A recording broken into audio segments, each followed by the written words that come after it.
The footage was everywhere. In the span of a few hours, an unassuming businessman, a respected member of his community, had become the most talked about man in South Africa. The scandal had broken in the worst way possible. An explicit video leaked to the internet, revealing a married father of two in a passionate affair with a young university student. The news spread like wildfire.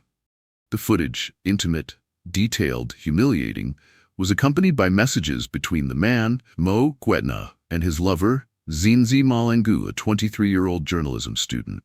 But this wasn't just a scandal, it was blackmail. What no one expected was that less than 24 hours after the video went viral, Zinzi would be found dead in her apartment, murdered in cold blood. And the prime suspect, Daniel's wife, Thandi Mokoena. Mokoena was a 45-year-old businessman, the owner of Mokoena and Associates, a mid-sized law firm in Johannesburg.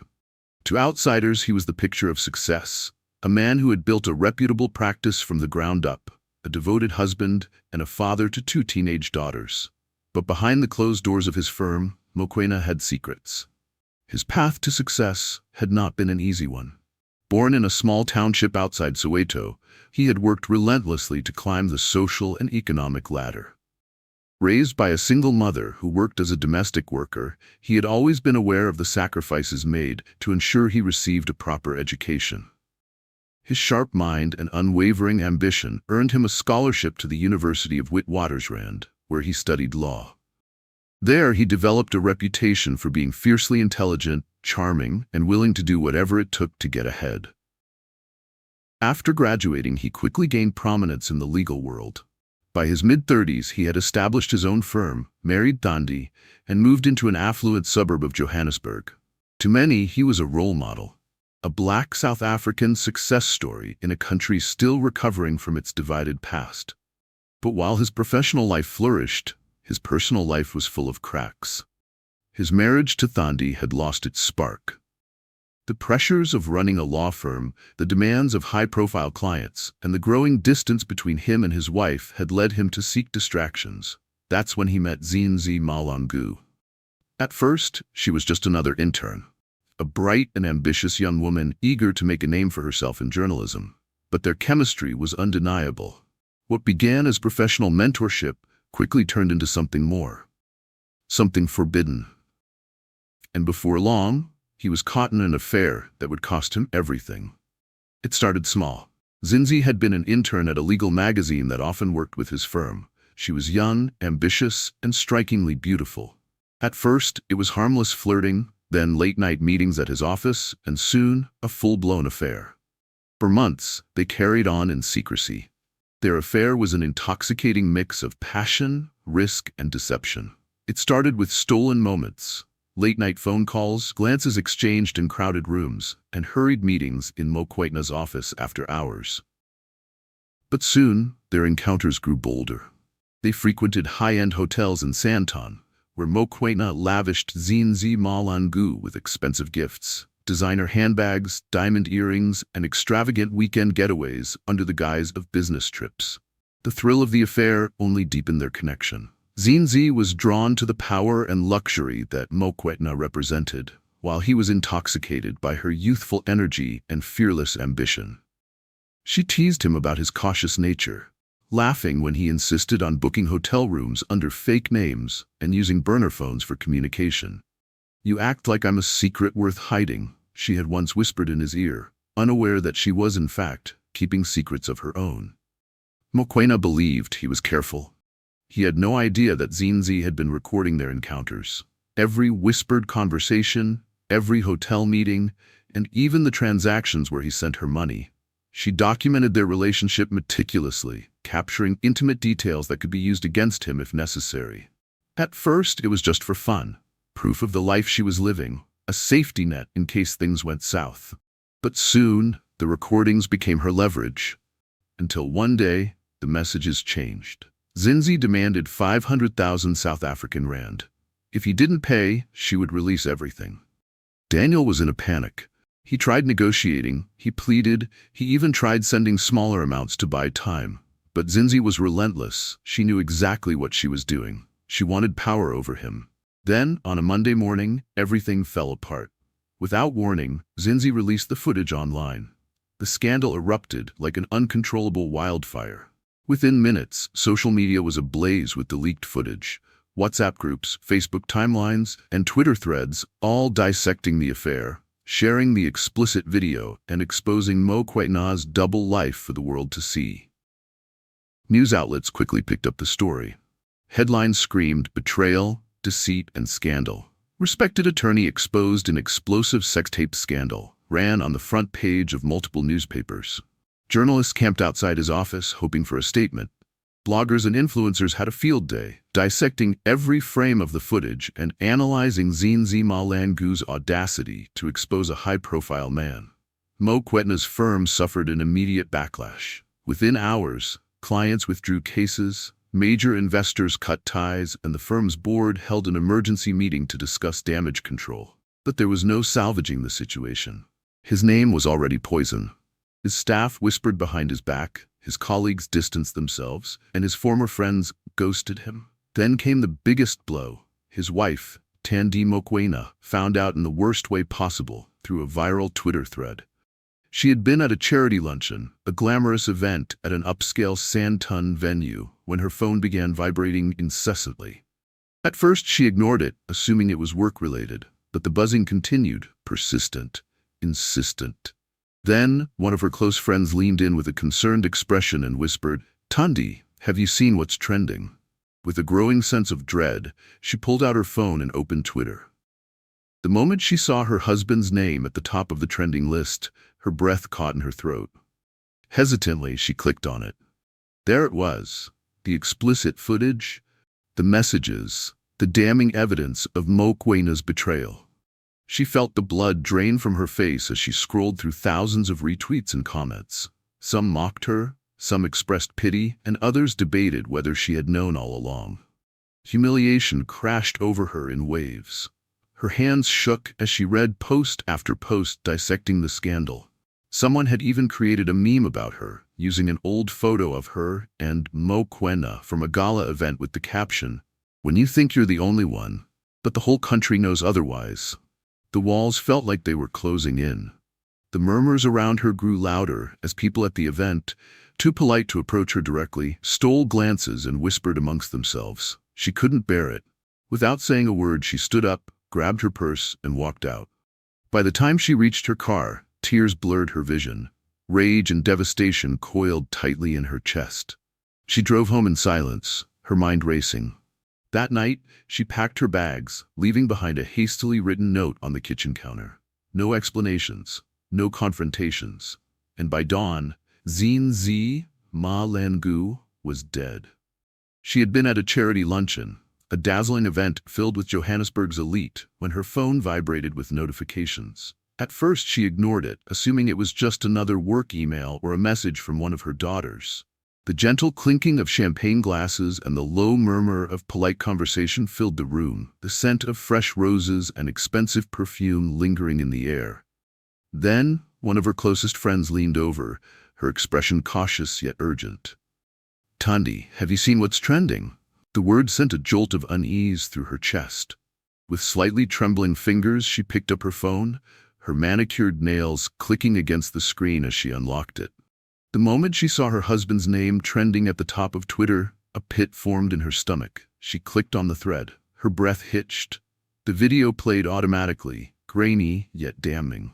Her husband, Mo Quetna, tangled in the sheets with a much younger woman, their faces unmistakable.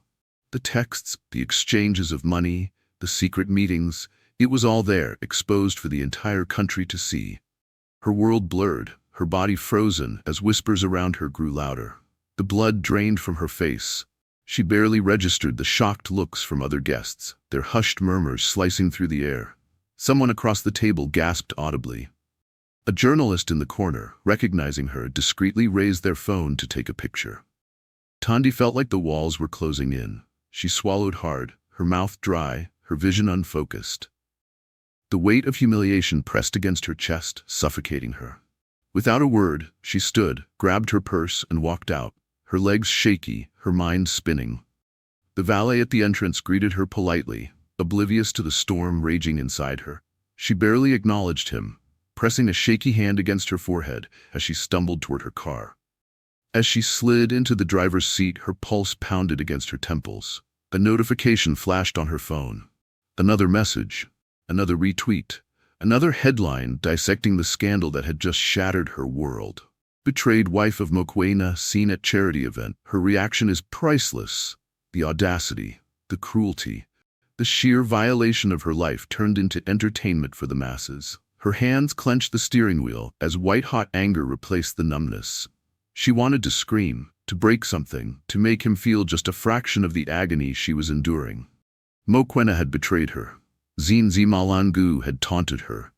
And now the entire country was laughing at her pain. She took a deep breath, her knuckles turning white. No, she wouldn't let them see her break. Her eyes darkened with resolve. This wasn't over. And by dawn, Zinzi Malangu was dead. And by dawn, Zinzi Malangu was dead. Confused, she opened Twitter and scrolled. The blood drained from her face as she saw her husband's name trending. And then she saw the video. The betrayal hit her like a freight train. Humiliated, devastated, and seething with anger, Thandi refused to speak to him. She packed her bags and left their home that same night, and by dawn, Zinzi Malangu was dead. It was the building's cleaner who found her, but what she saw was beyond a simple crime scene. At first, she thought it was just another messy apartment. Zinzi's door had been left slightly ajar, which was unusual for a building with tight security. Pushing it open cautiously, the cleaner called out, "Miss Malangu?" But there was only silence.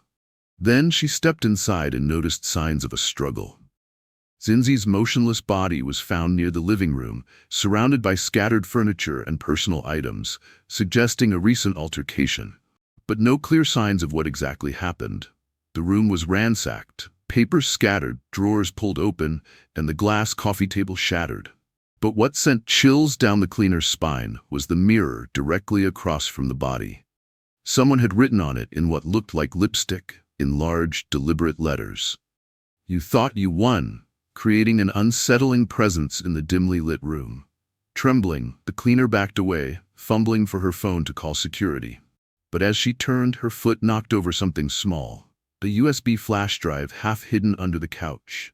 It was as if someone had tried to hide it at the last moment. Little did she know, that drive held the real reason Zinzi had been killed. Zinzi's apartment, located in a high-rise complex in Santon, was ransacked. Her body lay still near the living room, the area showing signs of a confrontation, signs of forced entry. Evidence of a struggle was apparent. A wine glass lay on the floor, appearing to have fallen during the commotion. Her laptop was missing. Her phone was found submerged in water in the bathroom sink. Nothing else was stolen. Police immediately zeroed in on a suspect, Thandi Mokoena. Thandi had an airtight alibi. She had left Daniel and driven straight to her sister's house in Pretoria, where she spent the entire night. Witnesses, phone records, and security cameras at her sister's estate all confirmed her presence. But then, a twist emerged. Further investigation revealed that Thandi had made an unusual stop before reaching her sister's house. CCTV footage from a gas station along the route showed her pulling in at around 9:45 p.m., just 45 minutes before Zinzi's estimated time of death. But she wasn't alone. A mystery man had been waiting for her in a dark hoodie. The footage showed them speaking for a few minutes before he entered her car, and they drove off together. The car was out of sight for nearly an hour before resurfacing on cameras near her sister's estate at 11:15 p.m. Who was this man? And what was she doing during that missing hour? Investigators soon traced the mystery man, an ex-cop named Bongani Dlamini, a private investigator who had once worked on a case for Mokoena and Associates. But why was he meeting Thandi on the same night Zinzi was murdered? And more importantly, where did they go during that missing hour? This revelation turned the case on its head. Had Thandi hired someone to scare Zinzi?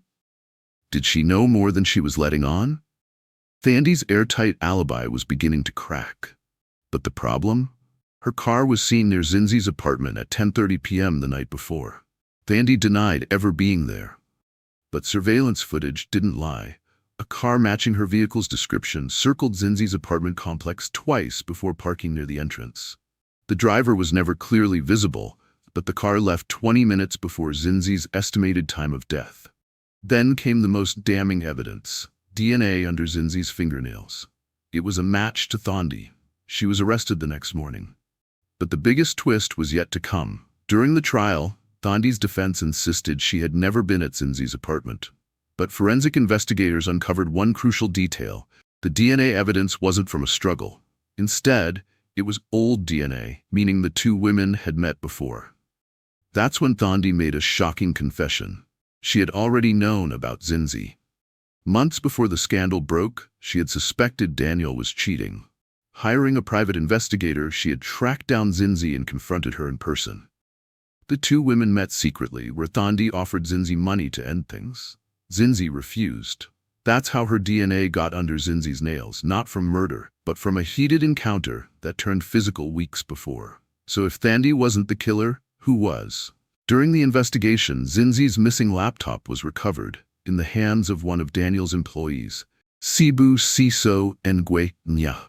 Sibu Siso Nguyen was a paralegal at Daniel's firm. He had been stealing from the company for months, embezzling small amounts to avoid detection. But when the scandal broke, he panicked. However, investigators soon discovered something even more shocking. He wasn't working alone. There was another name buried in Zinzi's recordings, a name that sent shockwaves through the legal world: Daniel Mokwena himself. Unknown to most, Mokwena had been involved in illegal financial activities for years, but he used his position and legal expertise to cover his tracks. Sibu Siso had merely been the fall guy, skimming what he could, while Mokwena orchestrated the larger fraud behind the scenes. Zinzi had unwittingly captured evidence of Mokwena's involvement while documenting their affair. The recordings included conversations, emails, and even financial documents linking him directly to money laundering and corporate fraud. When Sibu Siso realized the police would be looking into Mokwena's finances because of the scandal, he knew they would eventually uncover everything, including his own theft. He was desperate to retrieve the laptop before it landed in the wrong hands. But the final, most chilling twist? Investigators found another set of fingerprints at the crime scene: Daniel Mokwena's. Had he been there that night too? Had he gone to silence Zinzi himself? Or was he simply there to clean up the mess after Sibu Siso acted first? The case was far from over. Zinzi's recordings contained more than just Daniel's affair. She had evidence of financial crimes. She had unknowingly captured documents and conversations proving that Sibu Siso had been laundering money. If the police investigated Daniel, they would uncover everything. That night, Sibu Siso broke into Zinzi's apartment to steal her laptop. He never meant to kill her. But when she caught him in the act, a struggle ensued. In a moment of panic, he grabbed a heavy trophy from the shelf and smashed it over her head. The real killer had been right under their noses the whole time. With the truth revealed, Thandi was cleared of all charges. Sibu Siso Nguyen was arrested, charged with murder and obstruction of justice, and sentenced to 25 years in prison. Daniel, though not guilty of murder, faced his own downfall. His firm collapsed, his marriage ended in a bitter divorce, and he was later investigated for tax fraud and corporate misconduct. As for Zinzi, her story became a cautionary tale. A young woman who had played a dangerous game with powerful men, only to be caught in a storm she never saw coming. And as the world moved on, one question still lingered. If Daniel had just paid the blackmail, would Zinzi still be alive? Thanks for watching. If you found this case compelling, please like, comment, and subscribe for more true crime stories. Share your thoughts in the comments below, and stay tuned for more.